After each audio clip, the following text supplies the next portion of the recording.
Right. Hey, everyone. Glad to see you out there. Thanks for coming to episode 3 of the AI for GTM show. I'm your host, Jay Moss. I'm excited to have Elizabeth here with us today, which I'm going to intro. So I appreciate everyone who's registered, the 14 people that we have so far. I know that we're going to tick up on there, but thank you for coming early, being on time. I know that's difficult these days. So we're going to get into it. I'm super excited to have Elizabeth. She's like a resident celebrity in my mind. She has a TED Talk, if you didn't know, which is awesome. This is the very first TED Talk person I've ever interviewed, so I'm super excited about that, number one.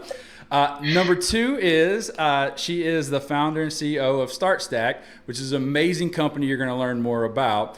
And what's even better in my mind, so I'm going to be a little selfish here, is that she is the Dallas-Fort Worth chapter president per Pavilion, which also is my chapter. And I live, we live on different sides of the world, kind of, because of where I live in Texas versus her. And Texas is a big state. So, but ultimately we're in the same area, which is great. I get to see her usually at events and things like that. In fact, she hosted an AI event not too long ago, which was really great. Got to meet a lot of great people. So, enough about that. Thanks, everyone. So I'm going to turn it over. Elizabeth, please introduce yourself. Tell us about all the amazing things that you're working on.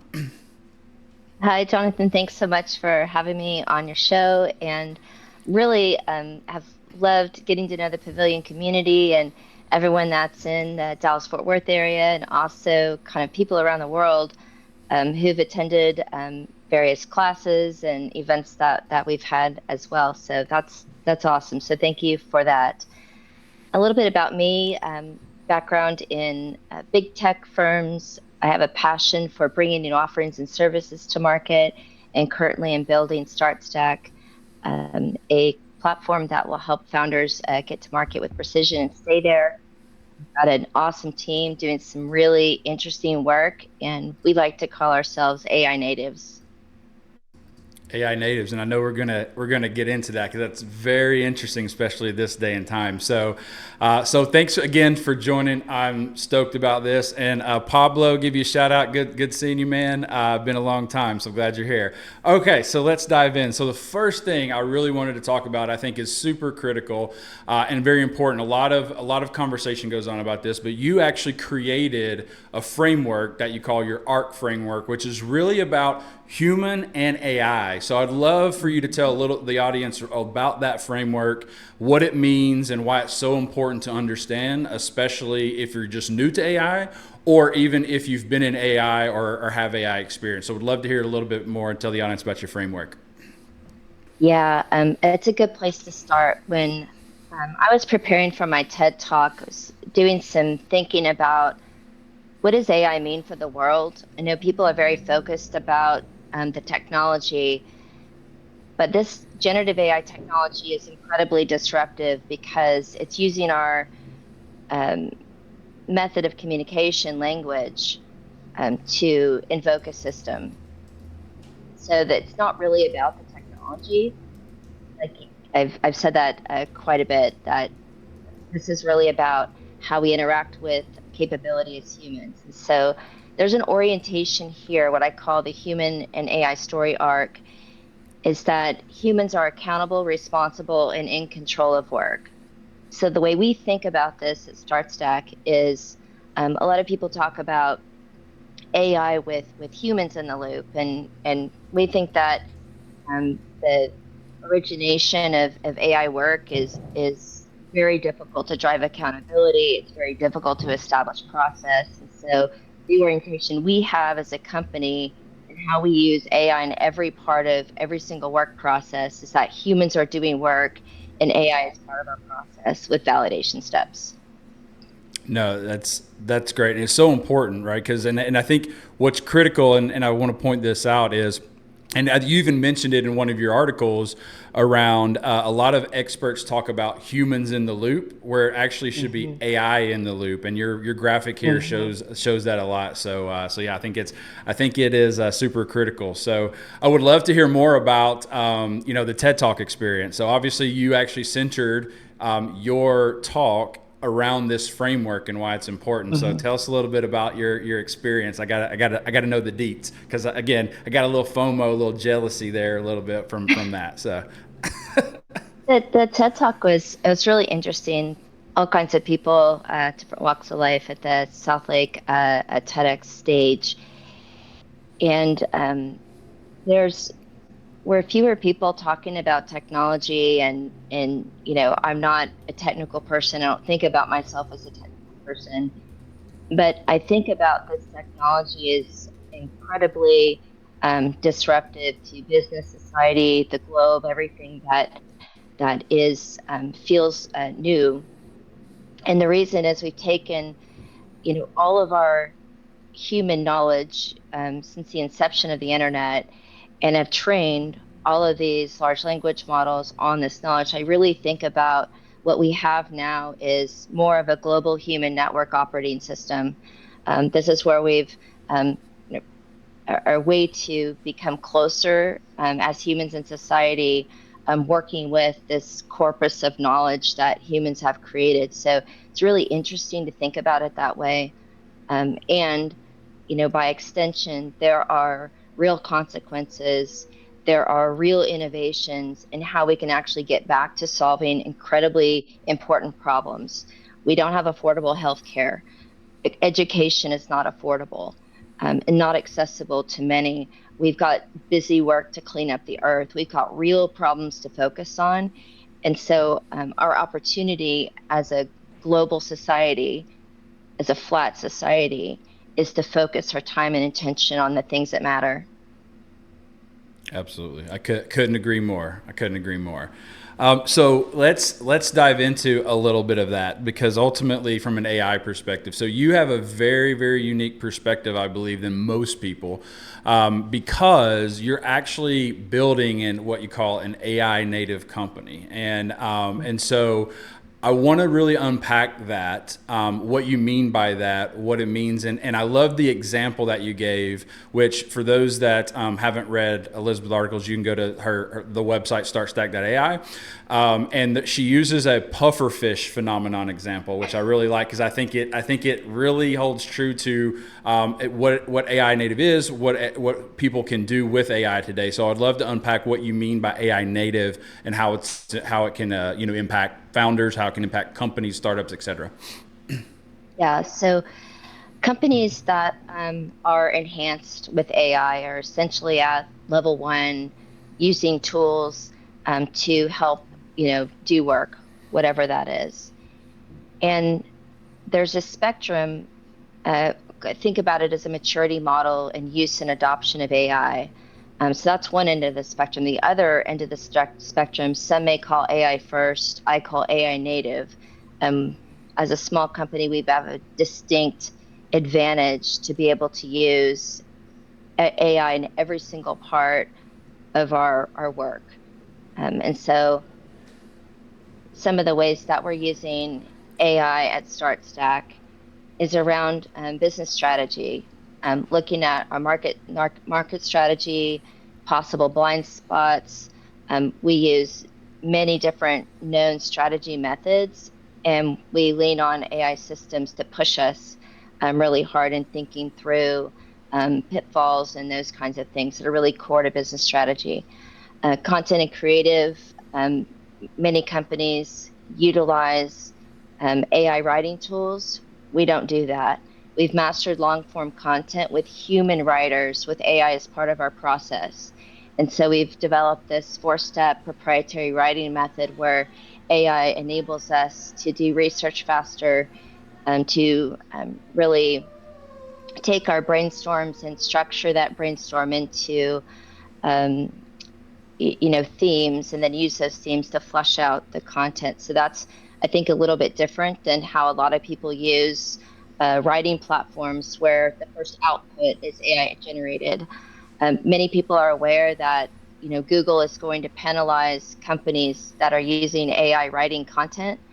And that's not how we do this. So content and creative, I've become an AI artist along the way, which is really fun. I can finally draw, and so that's part of the pufferfish and the other things you see. I do that with platforms, marketing, sourcing data, campaign marketing, pay-per-click, ads, all of that capability. We use AI as part of our process. And then recently, we're pushing AI to be core to our product management processes. And that's been very interesting since we're delivering and developing the platform. A lot of our market requirements documentation, and even looking at how we can leverage tools like Claude to help us, actually develop code into the process is something that we're able to do as well. And of course, product marketing. That's kind of our bread and butter. We're product marketing experts at the core. In sales, like that's just um, most of our core competency as a company is grounded in sales and marketing. So we are everywhere we can. We think of how can we use AI as our distinct advantage. No, I think that it's amazing. And if I look at this slide, I think about the ways that I use it and understand. I mean, these are all things that anyone on this call, regardless of your skill set, or even if you haven't tried AI yet, whether it's Gemini or ChatGPT or Claude, as Liv mentioned, these are all things that if you're in a go-to-market, you touch some element of these. And ultimately, if you look at the sub bullets, these are all critical items to go to market, and you can use it today and just play around with it. And I think that's the biggest thing is to get started. But it's really great to have companies like StarStack thinking about how can I bring all of these together, not only dog fooding it because I'm building my own business using this, but then also be able to help others do the same thing. And so the one thing I would mention, just to the audience is, think about how AI can help you with whether it's research or whether it's process documentation. Even the little things that take a while or take a lot of time, being able to use those, use AI to help you with that. So now let's change focus for a second. So now a lot of the audience may say, okay, well, I'm not a founder, I'm not in a small startup. So I hear you on AI native, but we already have kind of somewhat of established business. Maybe it's small, maybe it's large. So then how can I leverage AI? And one of the things that, you've said in one of your articles is, AI will become a significant part of the fabric of a business over the next decade. And you say, I'll go a step further and say that every line of business across every industry will utilize AI in some capacity. So tell us a little bit more about that. Yeah, so I'm very process oriented. And so when I, hear people go straight to what are the tools, what widgets am I going to use to kind of help me do work? I don't really think about it like that. I think about business process. So when people ask me, well, where should I start?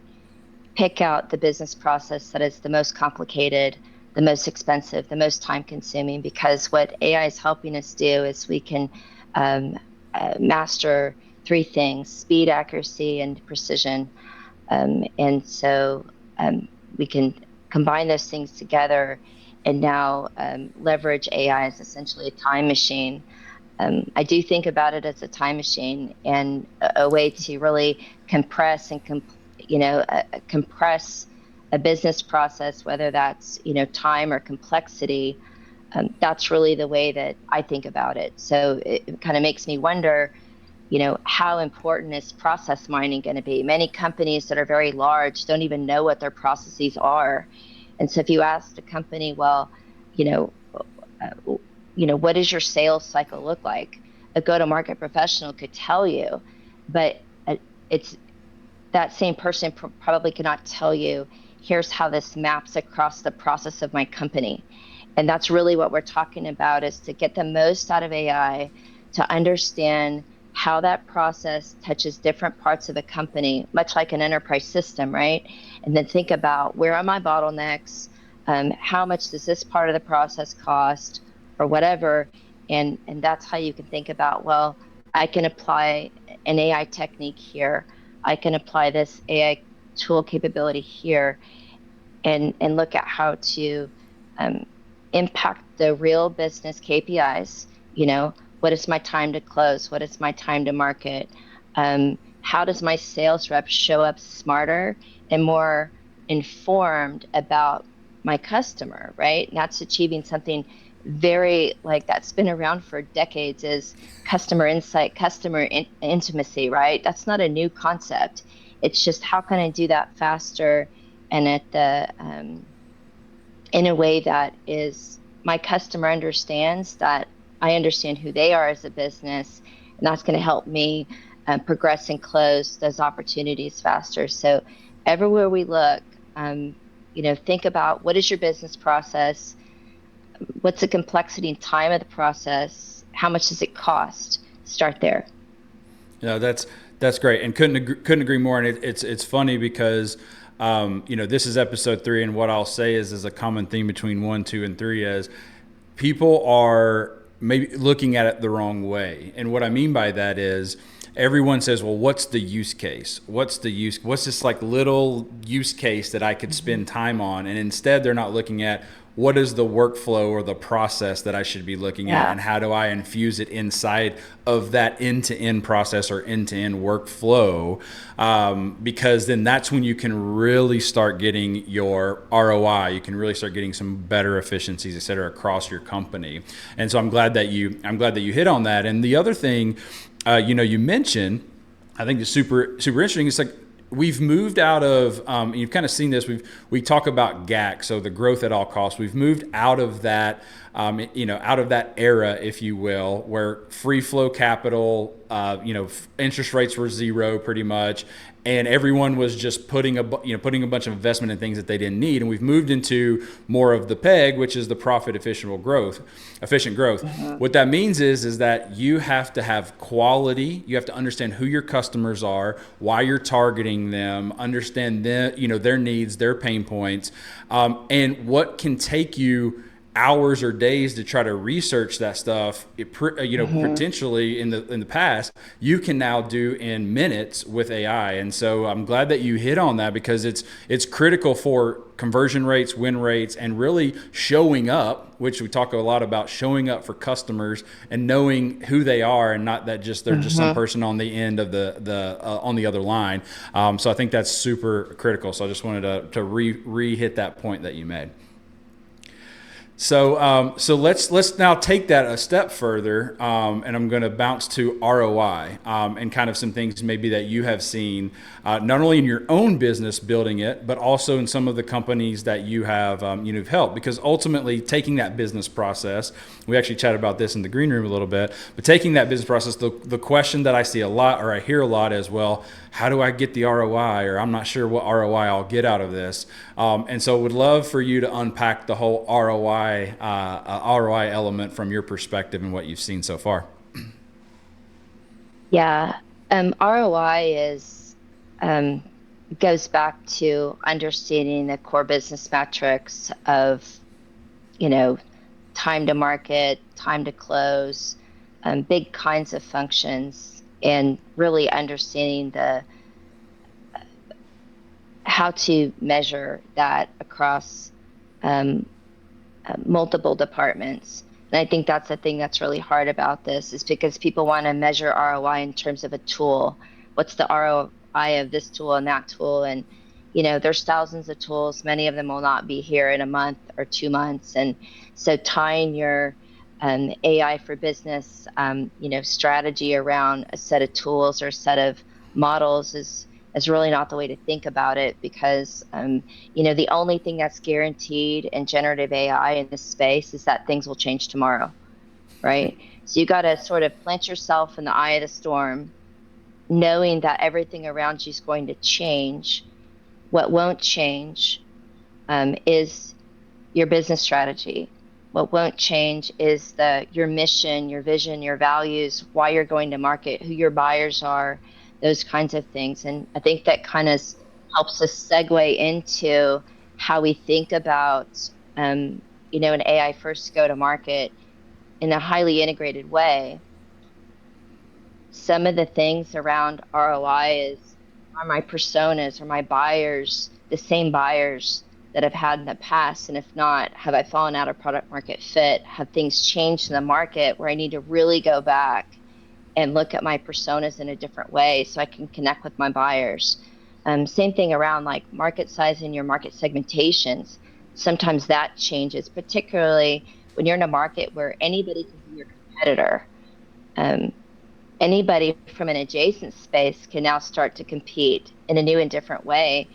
And so this space is more dynamic than it ever has been before. I think the market is incredibly fierce, and everyone's trying to sort of protect their turf around, just defending what they have and also defending against what might be a very tiny company that's all of a sudden, you know, coming up in the ranks, and they've developed something in a space that really can take market share from larger companies. So I think like sitting back and waiting around this goes back to your ROI question of how important is it for your business to stay in business, right? Highly competitive Very true. market, anybody can be your competitor. Being activated is important versus studying an ROI of a tool that you might be using for 6 months. No, that's right, and so impactful because you're exactly right. You're seeing this play out with large customers. So think of just the sales engagement space where you've got the gongs and the outreaches and Clarios are all sales off. They're all fighting in each other's turf where they did come up as point solutions and had a Mm-hmm. specific uniqueness about them.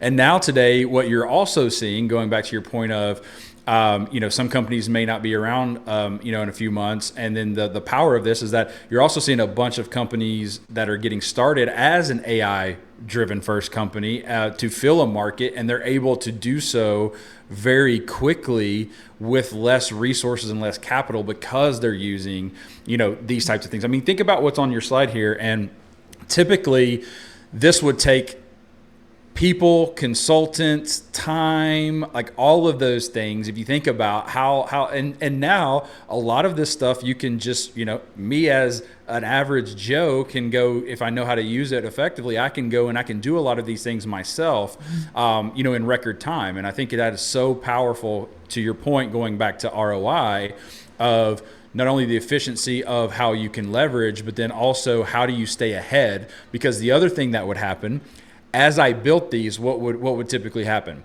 They would like sit on a shelf for a year, 2 years, and I would never revisit them, until something was broken. I'm like, oh no, what's broken? I got to figure out and like revisit it. Now you can revisit these things on an ongoing basis because it's at Yeah. the tip of your fingers. So I mean, it's so powerful, so powerful.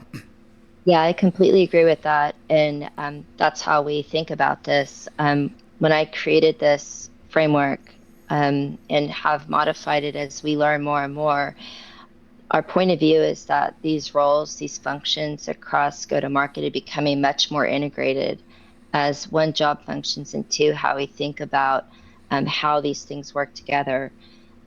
Personas is something that product marketers have created. Sometimes that lives in product, sometimes that lives in marketing, sometimes that's the domain of another group in a larger company. And you know, looking at how these capabilities work across the tactics of marketing, and then measuring, well, is that working or not?